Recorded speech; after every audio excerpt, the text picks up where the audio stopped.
Welcome to மாயா பஜார். இன்றைக்கு நாம் பார்க்கும் ரெசிபி தக்காளி தொக்கு.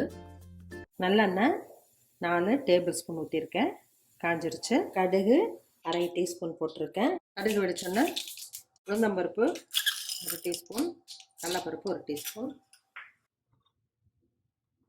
பூண்டு 10 பல்ல சின்னதாக கட் பண்ணியிருக்கேன், கருவேப்பிலை, தக்காளி ஒரு 20 பழம் சின்னதாக கட் பண்ணி வச்சுருக்கேன், அதையும் போட்டுடலாம்.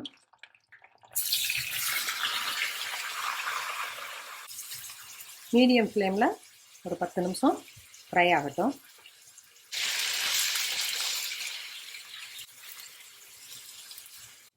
தண்ணி நல்லா வத்திக்கிச்சு. கல்லுப்பு தேவையான அளவு போட்டுக்கலாம்.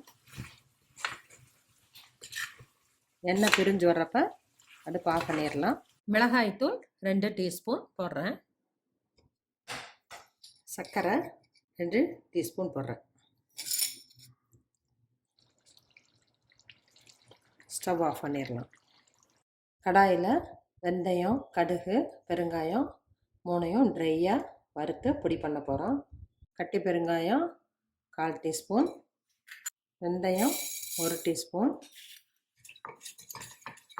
லேசாக செவக்கிறப்ப கடுகு 1 டீஸ்பூன். கடுகு வெடிக்கும், வெந்தயம் பொன்னிறமாக மாறும், ஆஃப் பண்ணிடணும், இல்லாட்டி ரொம்ப கருகிடும். கடுகு பொரிஞ்சிருச்சு, வெந்தயம் செவந்துருச்சு, ஆஃப் பண்ணிடணும். இதை 1 நிமிஷம் ஆற விட்டுட்டு மிக்சியில் பவுட்ரு பண்ணி வச்சுக்கணும். மிக்சியில் பவுட்ரை அரைச்சிட்டேன். இதை தக்காளி தொக்கோட சேர்த்திடலாம். இந்த ஃப்ரிட்ஜில் வச்சா 15 நாள் கெட்டு போகாமல் இருக்கும். தக்காளி தொக்கு ரெடி ஆயிடுச்சு. இது சுடுசாதம், சப்பாத்தி, இட்லி, தோசை எல்லாத்துக்குமே காம்பினேஷன் நல்லாயிருக்கும். செஞ்சு பாருங்கள், எப்படி இருக்குன்னு சொல்லுங்கள். தேங்க்யூ.